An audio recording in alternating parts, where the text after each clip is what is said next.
Bien-aimés dans le Christ, que la grâce de Jésus-Christ notre Seigneur, l'amour de Dieu le Père et la puissance du Saint-Esprit descendent maintenant sur nous pour nous aider à méditer cette parole afin qu'elle puisse porter du fruit dans notre vie pour la plus grande gloire de Dieu et le salut de nos âmes. En ce 31e dimanche du temps ordinaire, j'aimerais méditer avec vous l'évangile de Jésus-Christ selon saint Matthieu au chapitre 23 du verset 1 au verset 12.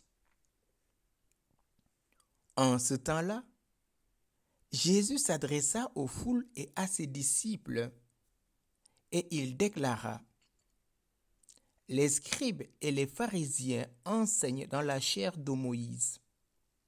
Donc, tout ce qu'ils peuvent vous dire, faites-le et observez-le. Mais n'agissez pas d'après leurs actes, car ils disent et ne font pas. Ils attachent de pesants fardeaux, difficiles à porter, et ils en chargent les épaules des gens. Mais eux-mêmes ne veulent pas les remuer du doigt. Toutes leurs actions, ils les font pour être remarqués des gens. Ils élargissent leurs phylactères et rallongent leurs franges. Ils aiment les places d'honneur dans les dîners, les sièges d'honneur dans les synagogues et les salutations sur les places publiques. Ils aiment recevoir des gens le titre de rabbi. Pour vous, ne vous faites pas donner le titre de rabbi, car vous n'avez qu'un seul maître pour vous enseigner, et vous êtes tous frères. Ne donnez à personne sur terre le nom de Père, car vous n'avez qu'un seul Père, celui qui est aux cieux. Ne vous faites pas non plus donner le titre de Maître, car vous n'avez qu'un seul Maître, le Christ. Le plus grand parmi vous sera votre serviteur. Qui s'élève sera abaissé. Qui s'abaissera sera élevé. Bien-aimés dans le Christ, dimanche dernier, les pharisiens, apprenant que Jésus avait fermé la bouche aux Sadducéens, envoyèrent un docteur de la loi pour le mettre à l'épreuve. Et le docteur de la loi lui posa cette question: Maître, dans la loi, quel est le grand commandement? Jésus lui répond: Tu aimeras le Seigneur ton Dieu de tout ton cœur, de toute ton âme, de tout ton esprit.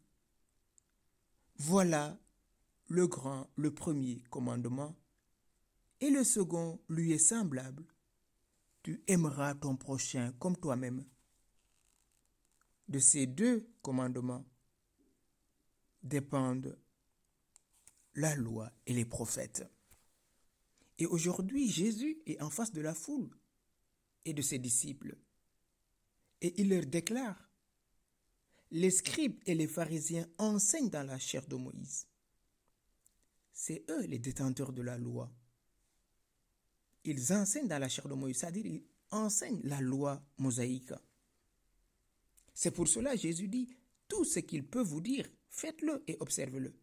Parce ce qu'ils vous disent vient de la loi. Et celui qui observe la loi respecte Dieu et vit de ses commandements.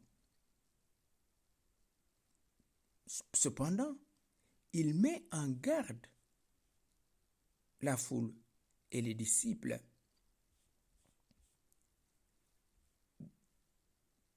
N'agissez pas d'après leurs actes, car ils disent et ne font pas. Voilà, frères et sœurs, un des pièges de ceux qui exercent l'autorité. Ils disent et ne font pas. Voilà le paradoxe. enseigner une chose et faire le contraire. La loi était faite pour que l'homme l'observe.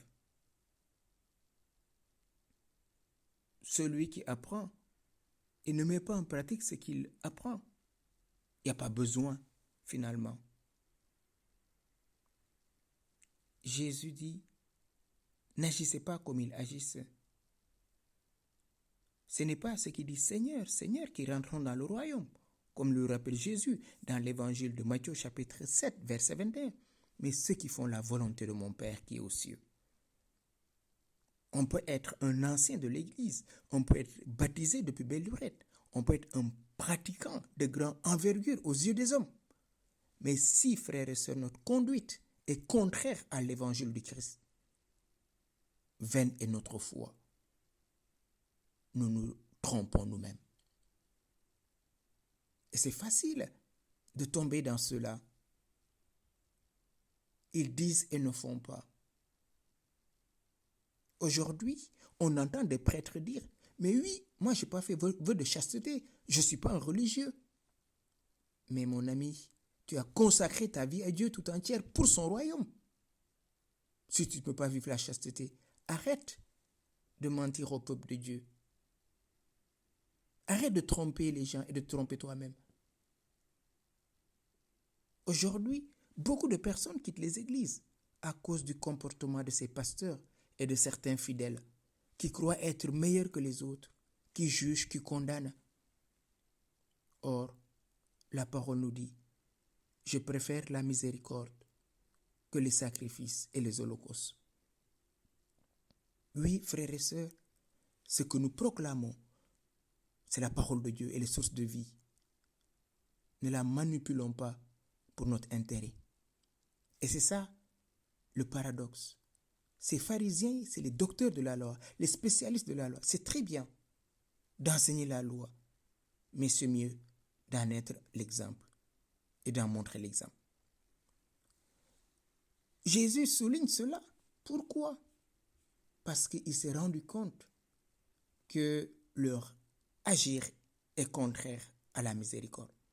Pourquoi? Parce qu'ils attachent de pesants fardeaux, difficiles à porter, et ils en chargent les épaules des gens. Mais eux-mêmes ne veulent pas les remuer du doigt. Il y avait 613 préceptes et il fallait les respecter scrupuleusement. Jésus est rentré chez un pharisien. Voilà qu'un homme était debout, en face de lui malade.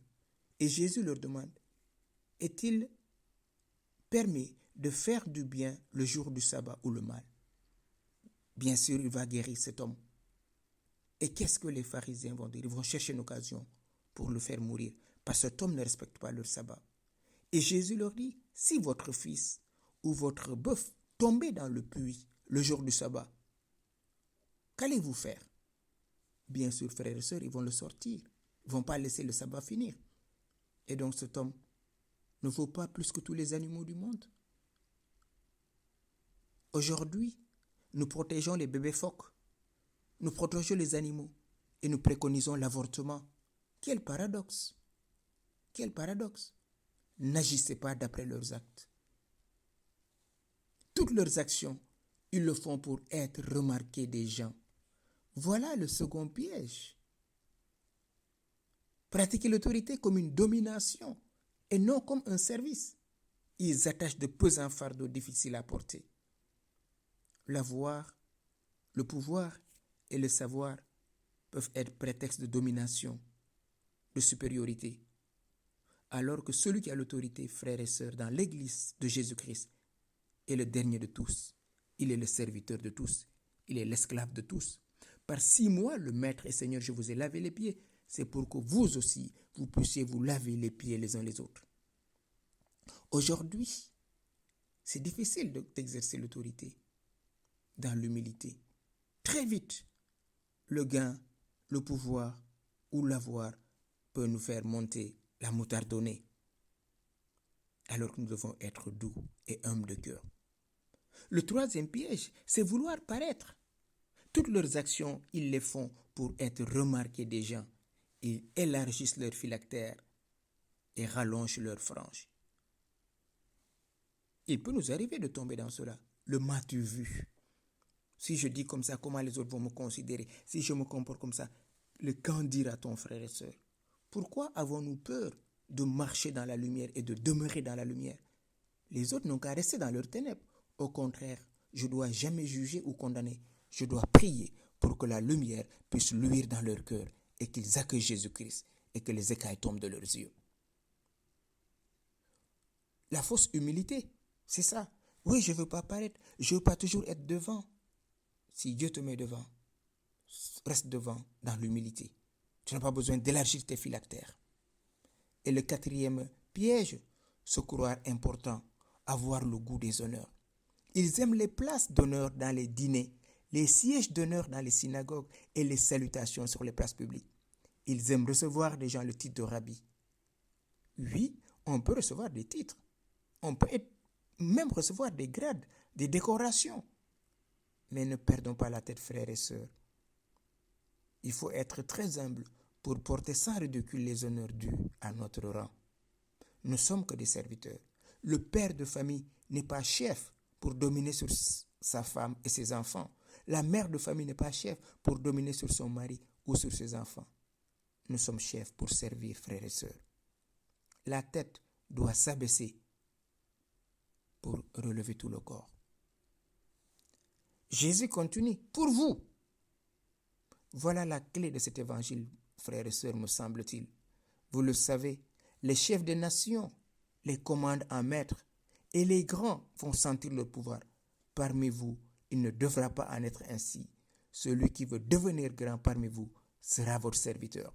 Et celui qui veut être parmi vous le premier sera votre esclave. Ainsi, le Fils de l'homme n'est pas venu pour être servi, mais pour servir et donner sa vie en rançon pour la multitude. Matthieu chapitre 20, versets 25 à 28. Voilà ce que Jésus nous appelle à être, des serviteurs inutiles. Nous connaissons tous ces passages, frères et sœurs, mais très vite, nous faisons comme les autres. Pourquoi? Parce que nous manquons de détermination, nous manquons de courage d'être à Christ. Lui qui est Dieu, de condition divine, s'est fait homme jusqu'à être crucifié sur une croix, nous rappelle Saint Paul. Ne vous faites pas donner le titre de rabbi. Ne donnez à personne sur terre le nom de Père. Ne vous faites pas non plus donner le titre de Maître. Pourquoi? Parce que tout ce que nous avons reçu, frère, tout ce que nous l'avons reçu gratuitement de la part de Dieu. Attention, Dieu nous dit, tu honoreras ton père et ta mère. Il ne faut pas entendre cet évangile d'une manière radicale et fondamentaliste. Je ne vais plus appeler mon père père, le père, je ne vais plus l'appeler père. Et voilà les extrémités à éviter. Quand Jésus nous dit, ne donnez pas le nom de rabbi, de maître à personne, parce que vous avez un seul maître, le Christ. N'appelez personne père, car vous avez un seul père, celui qui est du ciel. Oui, c'est ce que Paul rappelle à Timothée. Toute paternité vient de Dieu.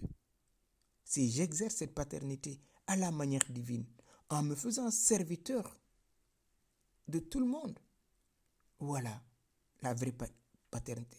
Engendrer l'autre à la vie divine, aider l'autre à rencontrer Dieu et à aimer Dieu. C'est ça le maître, c'est ça la paternité. Il n'y a rien de plus grand que la paternité spirituelle quand on peut enfanter les gens pour les conduire à Dieu et non pas les réduire à soi et abuser de leur confiance, abuser de leur bien, abuser de leur personne. À ce moment-là, on n'a même pas besoin d'être appelé maître ou père parce qu'on est un abuseur. Voici encore une fois, frères et sœurs, les paroles de Jésus, un appel à la liberté. Que ceux qui portent le titre ne prennent pas les honneurs pour eux-mêmes et se comporter en serviteurs.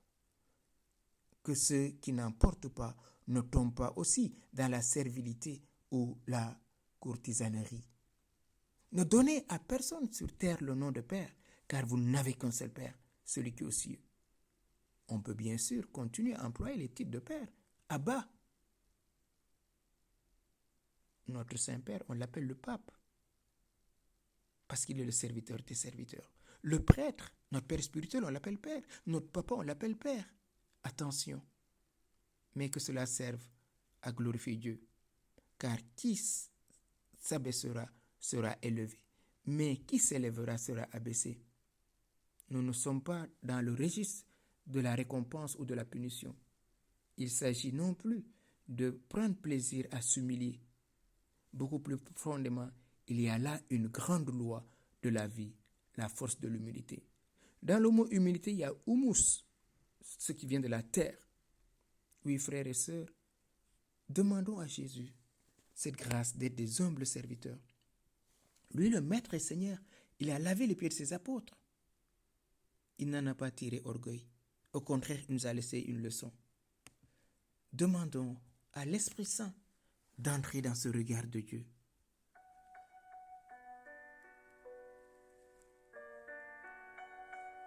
Esprit Saint, viens faire de nous des serviteurs inutiles. Enlève la colère et l'orgueil dans notre cœur. Ce désir de puissance, de domination. Toi, le doux baiser du Père. Ô Saint-Esprit, viens faire de nous des petits pour le royaume. Aide-nous à mourir à nous-mêmes. Aide-nous à devenir, comme le Christ, des serviteurs et non des chefs qui commandent, qui tyrannisent. S'il te plaît, ne permets pas que l'orgueil gagne et nous fasse tourner la tête. Comme l'humble servante, la Vierge Marie. Viens, Saint-Esprit. Viens à notre secours. Viens nous aider à nous abaisser toujours.